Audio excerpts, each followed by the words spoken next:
Ann Ordain, and welcome to the Rite Cleveland Marathon, Half Marathon on 10K.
We have here at the Rite Cleveland Marathon, Half Marathon and 10K, one of the really fast finishers, Lee Daniel.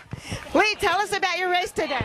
It was perfect weather out there. I've run this race the last 3 years and I love it. I keep coming back because it's put on really well and there's always good competition, and felt pretty good today. Oh yeah, pretty serious competition, but you were right in it. So tell us what your strategy was. Well, I know I've gone out a little too quick the last couple years, so I really was trying to pace myself a little bit better. I feel like I did a better job of it this year. I had a little bit more towards the end. I was moving up versus falling backwards, so I was happy with that today. Well, one of the last times I saw you run was down the aisle. So for people who don't know, Lee was part of the Today Show wedding last year, and I watched the whole thing. It was. It's almost a year ago now, so almost our 1 year anniversary. We're still hanging in there. So. And you're still coaching at Ashland? Still coaching at Ashland and loving that. So we're doing well. My husband's actually with the team right now, so he wasn't able to run today, but so I had to come represent for the Cordis family. But we have here one of the really fast finishers today at the Rite Cleveland Marathon and Half Marathon and the 10K. And what's your name? Bradley Marshall. And do you go to school here? Success Tech Academy on East 13. Tell us about your race today. Yeah, I sprinted on the last mile. I've been practicing with my coach, you know, for the whole summer and the spring, and it paid off.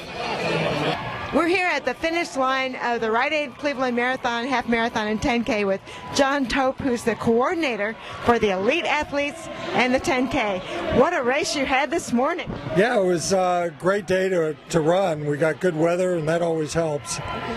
Well, you also had a great field. Let's talk a little bit about the field. Philip Lagat won the men's race, and I'm not quite sure the name of the women's runner, but you know her. It's Firawat Dada of Ethiopia, and she trains in Philadelphia. Philip came in kind of a last-minute deal, but we're sure glad he did. Well, she actually won the 25K Riverbank run last weekend. That's right. She's been in the States for a while. It's been running pretty well. It's been on a pretty good streak. This is actually her last race before going home to Ethiopia. So you caught her on a roll. Yeah, it's not a bad way to end your trip. And a lot of the Ohio women did pretty well. I noticed the Storage Twins and Ann Atlantic were kind of up near the front, and Lee Cordes was up there. Yeah, that was nice to see. It's always nice when you have an event to have the locals do well, show up good. Well, you certainly have attracted a stellar crowd over the last couple of years, and it's fun to see people go under 29 minutes and under 32 minutes and really great time. So thank you very much for coordinating such a great event and for talking with us today. Oh, glad to do it.